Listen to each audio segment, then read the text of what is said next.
Muslims in Ghana and around the world are celebrating a three-day Eid al-Fitr festival, which marks the end of the fasting month of Ramadan. The timing of Eid al-Fitr, or the festival of breaking the fast, begins with the first sighting of the new moon, and it often varies from country to country. Well, Ghana, as well as countries on the continents like Somalia, the Sudan, Chad, Egypt, and the rest of the Northern African countries, including others, as well as the Arabian countries of Qatar, the UAE, Afghanistan, Iraq, and Nigeria, started the Eid celebrations on Tuesday, whereas Egypt, Syria, Jordan, Indonesia, Japan, Ghana, Malaysia, Thailand, India, and Australia, and others are marking it today. The celebrations begin with a special early morning prayer in mosques and open-air spaces, and later move on to feast of festivals across communities. And here in Ghana, we'll be live at the Black Star Square here in the capital, and we'll bring you proceedings as we mark the official Eid prayers. Now let's move on. Now the Speaker of Parliament, Professor Michael Quay, is asking the High Court to schedule its processes so the Member of Parliament for BAWKU Central, Mahama Yariga, could be tried only when Parliament is not sitting. It says the Constitution grants Members of Parliament partial immunity, which must be respected. It was responding to a request from Mr. Mahama Yariga for a determination on whether Members of Parliament could go to court when Parliament was sitting. Be safe with any court process. I am not acting defiant to any particular court process, which I am refusing to attend to. Mr. Speaker, I have stated several times that I am ready and willing to go to court and defend myself and prove my innocence. But I want us to appreciate that under the Constitution of Ghana, there is a limited immunity granted to honorable members of Parliament, the Speaker of Parliament, the clerk to Parliament, so that at the time when Parliament is in session and sitting, they may not be taken away from the business of Parliament.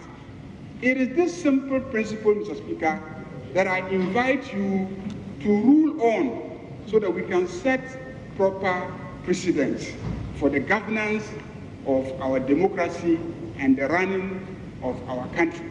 So, Speaker, it will be a very dangerous precedent if we were to allow a practice where charges can be brought against any member of Parliament, and on the day when Parliament is in session and sitting, that member will be obliged to leave Parliament and its precincts and go elsewhere outside Parliament to respond to some charges. And the Speaker of Parliament, Professor Michael Quay, in a 30-minute ruling in response to the request from Mr. Yariga, insisted members of Parliament were not above the law, but they should not be distracted in the line of duty. As honourable members are aware, our laws provide that civil and criminal processes, and I emphasize both civil and criminal, coming from any court or place out of Parliament shall not be served on or executed in relation to the Speaker or member or clerk to Parliament whilst he is on his way to attending at or returning from any proceedings of Parliament. As I understand it, and as our courts will not tarry to agree with, the purpose of this constitutional provision is to ensure that the legitimate business of Parliament is not disrupted. These privileges and immunities ensure that any agency exercising some form of the executive power does not use these powers to stultify, obstruct, and in any manner act to affect the lawful exercise of parliamentary duty by Parliament as a whole or by its individual members. Parliamentary privileges and immunities are considered essential for Parliament as an institution and its members as representatives of the people to fulfill their functions. They do not exist for the personal benefit of the Speaker, members, or clerks. The object of parliamentary privileges and immunities is to safeguard the freedom, the authority, and the dignity of Parliament. The privileges and immunities were never intended to place members of this honorable House above the very laws our democracy mandates us to make.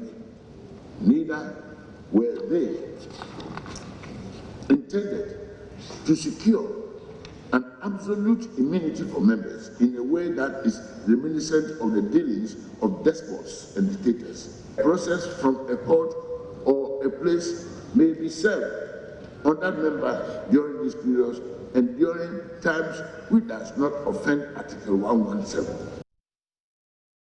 And so, Deputy Attorney General Joseph Penka says from henceforth, government will abide by the Speaker's directive and ensure that all members of Parliament facing trial are only taken to court outside certain hours. The Speaker's ruling on matters like this is final. And remember that Parliament is also a master of its own rules and regulations. Okay? And in applying these rules and regulations to the extent that they are not unconstitutional, they are binding. And so, on the judiciary? Binding on the judiciary? They are binding on all facets of life, and they are a guide to all of us, to the extent that they are not unconstitutional. Okay? But if they are unconstitutional, they die as soon as they are born. But you're also drawing attention to the fact that until the Supreme Court makes such a pronouncement... Yes, sometimes somebody can take an action of Parliament to court for an interpretation that that action is unconstitutional. And remember, it is only the Supreme Court in that case that will have the right to do a judicial review, whether or not any aspect of the Constitution or any conduct of a person or a civilian or whatever is unconstitutional is determined only by the Supreme Court. So for you, this directive by the Speaker is not 100% absolute, that it would end up binding, for example, the AG's department and police prosecutors. I have told you that it is binding on us. It is binding on us. Because you see, remember that in exercising his powers, he does it within the ambit of the law. Mr. Speaker is not acting the role of an octopus. He is doing what is lawful. Okay? And so all the pronouncements he made this morning or this afternoon are in consonance with the spirit and letter of the Constitution, the powers vested in him by the Constitution and the standing orders. And the AG's department will respect so we will definitely respect any other. When Parliament is sitting. Of course, you see, the purpose of it, you see, if you had the Honorable Mama Ayariga and if you had Mr. Speaker, if you have a government that wants to target members of the opposition and deal with them, all you need to do is to make sure that you institute, however frivolous those actions may be, institute them against such honorable members, get them disabled from coming, and then they are unable to say anything, and then you have your unpopular policies, however they are, passed through. Meanwhile, the Accra High Court has ruled that the Member of Parliament for BAWKU Central, Mahama Ayariga, must show up for trial wherever he is and required to do so.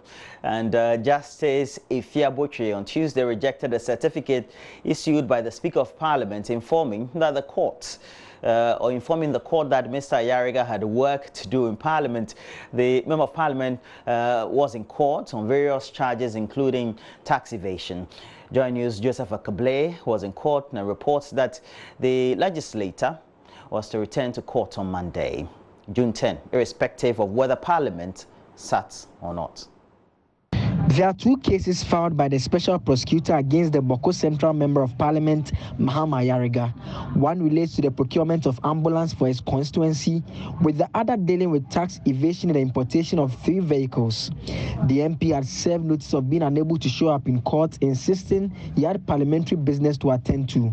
When the case was called on Tuesday, Justice Botwe, who noticed Mr. Ayariga was absent, asked that his lawyers inform the court how soon Mr. Ayariga could show up for hearing to commence. She said this was a criminal case and would not be adjourned or progress without the MP.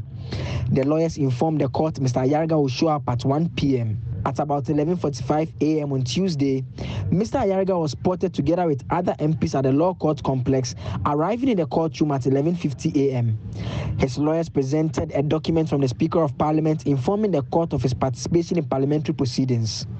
Justice Botwe rejected the document, saying the MP had been charged by the state and duly served and must therefore show up whenever he is needed.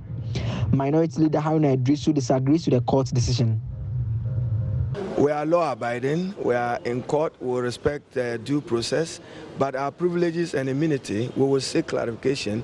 We intend to challenge and table before the Supreme Court of Ghana would invoke their exclusive jurisdiction of interpretation on Article 118 and 117 and 122 accordingly. I do not think that the presiding judge had the clothes to interpret the Constitution as I understand the 1992 Constitution. To Honorable Mahama Ayariga, don't personalize it to his person. We're just seeking clarification as to the tied end appearing in Parliament and exercising a representative role. He's an elected member of Parliament of BAWKU. He represents us at ECOWAS. So when he's serving at the ECOWAS level, what happens? When you need him and he has it.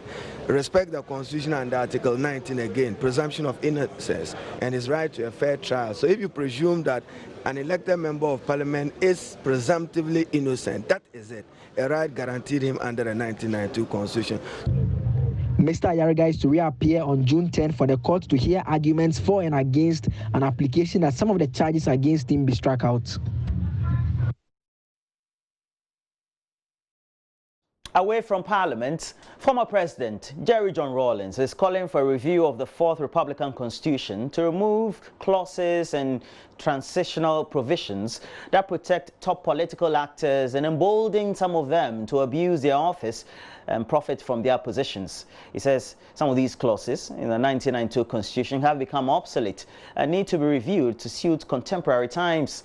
Clause 1 of Section 34 of the 1992 Constitution, for example, states that no member of the Provisional National Defense Council, the Provisional National Defense Council Secretary, or other appointees of the Provisional National Defense Council shall be held liable, either jointly or severally, for any act or omission during the administration of the Provisional National Defense Council.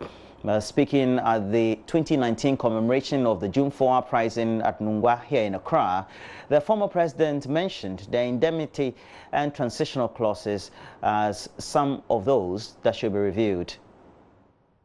Fellow countrymen and women, there are many constitutional clauses that do not serve our interest. Over the years, the indemnity clause has emboldened certain characters to abuse their offices and profit massively from them, or profit themselves. It is quite evident that a lot of our people are losing confidence in our constitutional mandate.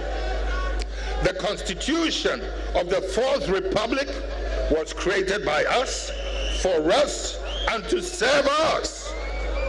And in light of the 25 years, there is an unqualified need to reform or rewrite our current Constitution. An urgent Constituent Assembly ought to be established with the necessary powers to rewrite this Constitution. Their job would involve reviewing all the constitutional clauses, especially the problematic ones, like the transitional provisions, the indemnity clause, amongst others.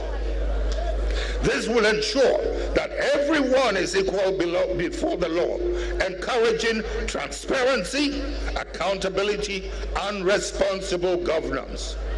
The Constituent Assembly will hopefully embody the character of the Ghanaian people towards fashioning out a developmental agenda that is devoid of blind party allegiances and unscrupulous political promises. Meanwhile, former president also called on the United Nations Special Representative, Dr. Mohammed Ibn Chambers, to emulate Pope Francis by intervening in the most down-to-earth manner to bring lasting peace to the troubled CHEREPONI district and other conflict-ridden towns in the northeast region of Ghana. Fighting in the area has since claimed 2 lives and left many without their properties and having their infrastructure also destroyed. The former president appealed to the diplomat to lead the peace process by going to kiss the feet of, for example, the Chokosis, the Kokumbas, as well as the Nanumbas to help unify them. Wanyamiko Achole, Ibn Chambers, Akalem Meheko, to oversee West Africa's security and conflict issues. Bonini Ebale, maybe he should take a cue from Pope Francis. Ben Nanumba Jojile, Bejameje, that Abo Nomoko, Eyajame, Nila Weku Ashieko, Nature Echokosi Beme, Nanumba Beme, Kokomba Beme, Ni Ekanabu, Asha Amebuza here. And to appeal for peace amongst them. If Pope Francis can do it, surely some of us can do it here too. Jedane Wabata officer, ni will enjoy air conditioning, the sweet life keke. Cut away from the sweat and the difficulty and the pain of their lives up north. Anyway, man may here be a net.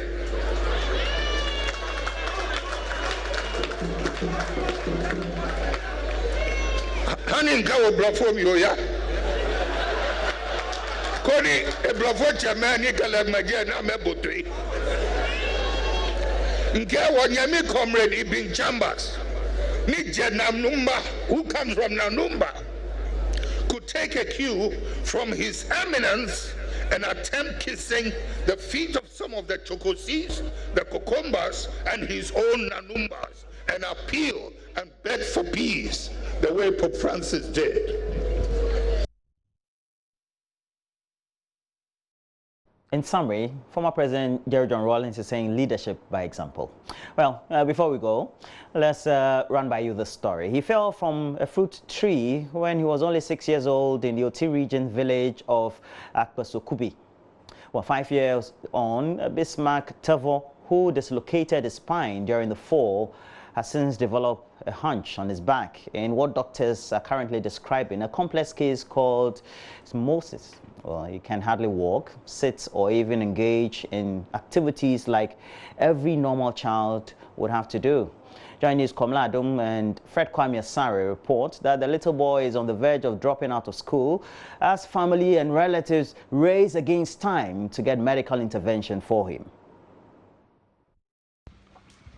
A little boy's childhood robbed by a hunt for a small yellow mumbling fruit 5 years ago. Bismarck Tevo, born without a deformity as the first of 3 children, in the company of his friends, would have a life-threatening health condition after he fell from the tree. I fell from the mumbling tree when I was very young. I went to get fruit with my friends. I didn't tell my mom when I got home because I was scared she would beat me.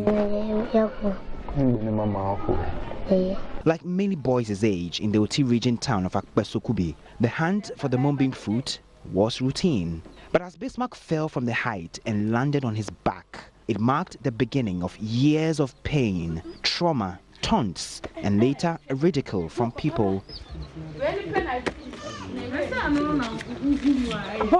He says he was scared of reporting the incident to his mother, despite the bodily pains. My friend later told my mom about the unfortunate incident. His unemployed mother, Faustina Kpakpo, explains she tried to seek medical help. However, that process was truncated due to unavailability of funds.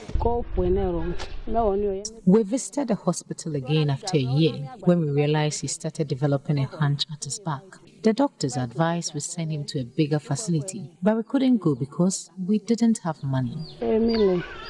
6 years on, Bismarck's condition has been fast deteriorating. The hunch that began developing at his back has now grown bigger and his condition more complicated. He's unable to play with his peers, stand and sit upright for long in the classroom, as every body movement comes with excruciating pain. His education is being threatened. I feel pains at night and I can't sit and write in school.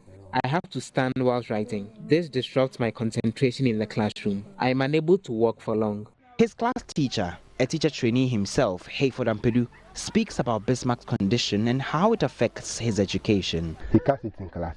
He can't walk far. He can't play for long. Anytime he sits, he does not feel comfortable. He stands before writing. I keep asking him, what's wrong? He keeps telling me he's okay, but I can see he's not okay. So always that's how his condition is. Little Bismarck and his family have lost hope. Each passing day means the condition of Bismarck is worsening. Nonetheless, his teacher, Hayford Ampedu, with support from Sylvester Agbado, is reinitiating a bid to seek medical attention for Bismarck. Through some contributions from individuals and friends on social media, Bismarck underwent some x-rays and scans at Focus Orthopedic Hospital to properly diagnose his condition. President and founder of Focus Orthopedic Hospital, Professor Oheniba Boacheje, says Bismarck's condition is a complex problem which demands urgent medical attention. The most common cause of this type of, we call this kyphosis, which is a bent back, a round back. The most common type of patients developing this type of a bent in their back is from infection. Tuberculosis is the #1 culprit.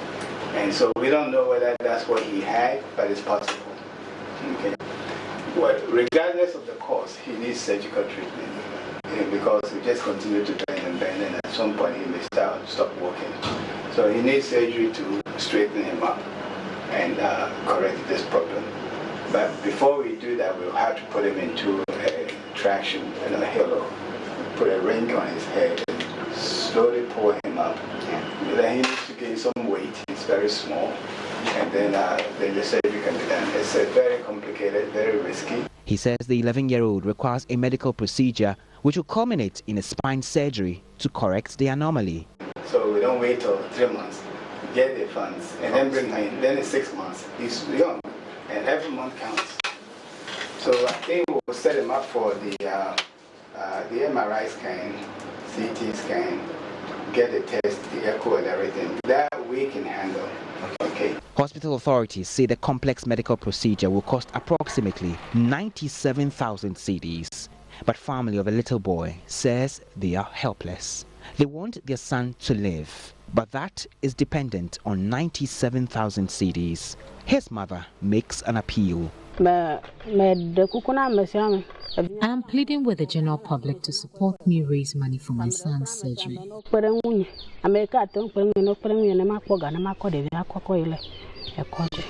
Until then, Bismarck's life and future hang on a thread. His education on the verge of collapse, and an even bigger dream of becoming a soldier remains bleak and distant. But maybe, just maybe, Bismarck could live again.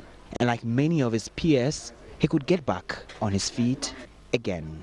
Komla Adom and Fred Kwame Asare for JoyNews.